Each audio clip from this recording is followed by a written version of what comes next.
What's up everyone? It's GaijinGamer here, back with episode 7 of How to Be a Noob in King's Raid 2021. And today we'll be covering early to mid-game progression. What I'll be doing is giving you some tips and tricks on how to increase your character's strength to potentially allow you to beat some of these harder stages in chapters 8 and 9, so you can finally clear, hopefully, chapter 9 and obtain heroes such as Fallen Frey and Dark Lord Castle, as well as Rebel Klaus as well in the memory archive. So without further ado, let's hop into it. So first things first, I just want to recommend that all of your heroes will be Transcendence level 5, as you can see right here with the stars down here indicating it's the Transcendent 5. And what this allows you to do is unlock these perks right here. And if you kind of hold down and thumb over them, it'll just kind of give you some insight into what abilities you may be able to get. As you can see in the top here, we have 0 out of 80. And what I like to do as a newer player is go ahead into this recommended perks option. And honestly, 9 times out of 10, this is going to be pretty good. But one thing it fails to mention is that it only goes up to 80 perks from this menu right here. However, if you're lucky enough to grab some of these Transcendent attribute points, you can actually increase the amount of Transcendence points you have up to 95. And for my main DPS, and if you get any Transcendence points for your team, I would definitely recommend using my main DPS because it's going to give you the best efficiency moving forward for progressing through the chapters. So what I'll do is I'll just kind of briefly show you how to do all this. You'll just select the option. All these are fantastic abilities that it's recommending to me, so I'm just going to go ahead and pick them all up. And then, yeah, that's one thing that will definitely help you moving forward. The next thing that I'd like to talk about is the artifacts. Now, I kind of just want to give you a rough estimate about some good artifacts that you will receive throughout playing the campaign in the different chapters. One is this Lulu's necklace, and I recommend that you put this on your main DPS, as what it is it gives you 24% non-hero damage for 30 seconds and recovers mana, which is amazing for your main DPS, especially in the chapter stages of the game. This resets every time you move into another wave, and it is definitely a sizable increase of damage. So I definitely recommend that going on your main DPS. And then another one that I would recommend for your tank would be the Cooling Delicacy in the Summer artifact right here. And like the Lulu's drink, instead of the damage, it is instead giving you damage reduction. And the same parameters for 30 seconds, but it resets every time you enter a new phase and recovers 100 mana recovery. So that's awesome. And another thing you'll be getting as you log in and hit your 7th day of login is this A+ Academic Achievement Award.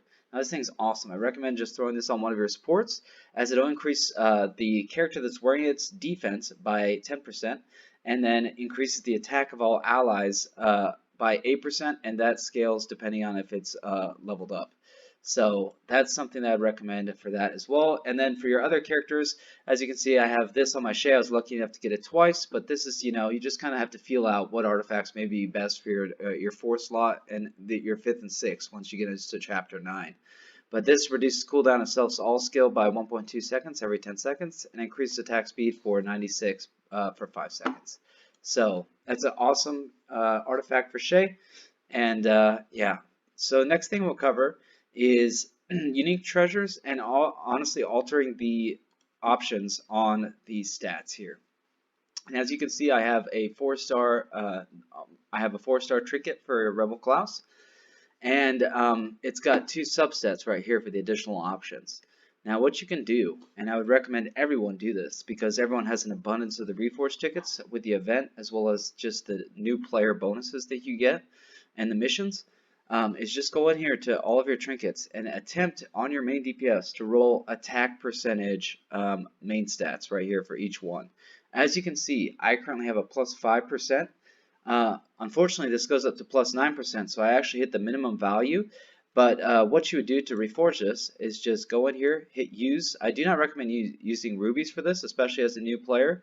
But if you're able to, use these reforged tickets, I definitely utilize these and try to get as many offensive stats as you can, prioritizing attack percentage, and then crit rate up to 100%.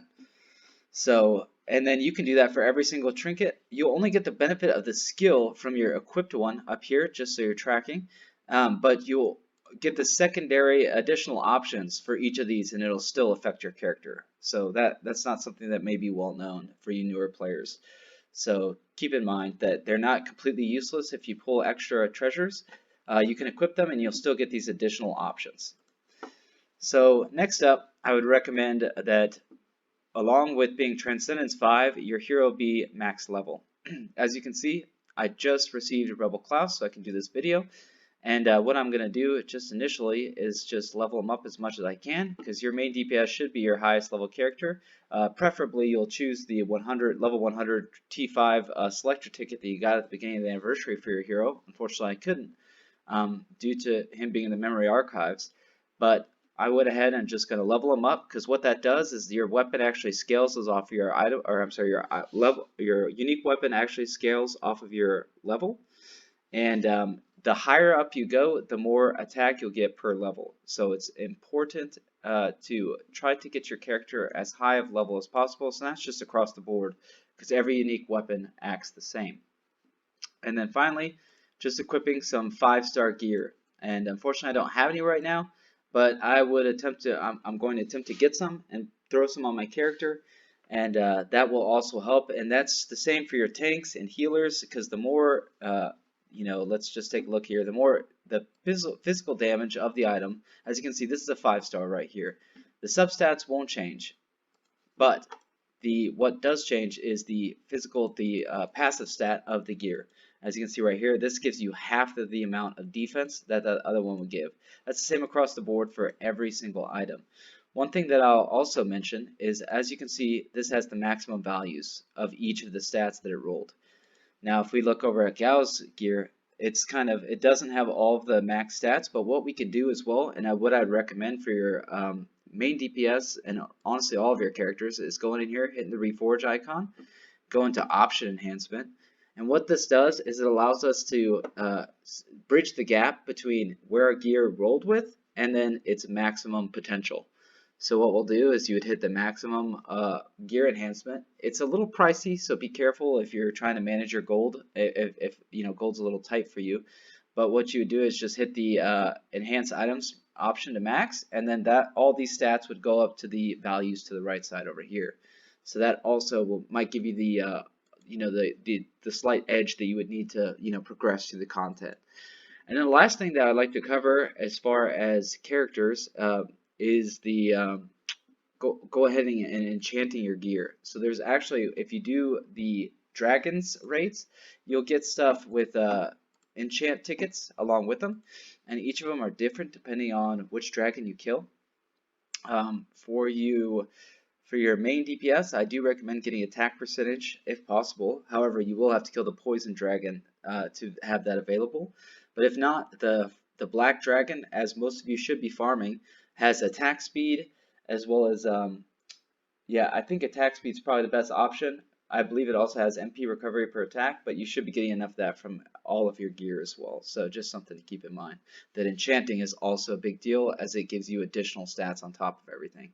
Alrighty, and the last two things I'd like to mention before we end things off is one, make sure that you unleash your soulstone for your main DPS. Not only is it going to give them an awesome skill for that character, but it's also going to increase their passive stats of both attack and HP. Also, as shown in last video, make sure that you go ahead and rearrange the stats to try to favor your attack versus that HP, as well as either enhance your soul weapon, and then you'll be in pretty good shape as far as soul weapon goes. And the last thing that I want to cover is when we go into Transcendence, and if we look at the perks, as you can see here, we have a bunch of passive abilities. And right here, we have a crit chance increased by 150 and crit damage is increased by 30%. This is a fantastic perk here. However, what you'll notice is it actually does not show up in your stats right here. So keep that in mind when you're trying to calculate how much crit rate you may need to get 100%, that those will not count, as well as aura skills. Like most of the times they're on your healers, but as you can see, Frey here has an aura that increases the crit chance of all allies by 150. So it's good to keep note if she's in your party, and if you're using, Urzi up there, you would have 30% crit rate passive that's not even accounted for in your stats. Another thing is that Frey, I don't have her unique weapon, but it also increases the highest attack percentage member in your party by, X amount of crit based on what level your unique weapon's at. So just kind of keep in mind and just take a look at all of your items and make sure you're not, wasting any stats. But anyways, I hope you guys enjoyed the video. I hope you guys learned something, and I hope you guys are able to bust through some of those, Chapter 8 and Chapter 9 plateaus you may be stuck on. But until next time, I'm GaijinGamer, signing out.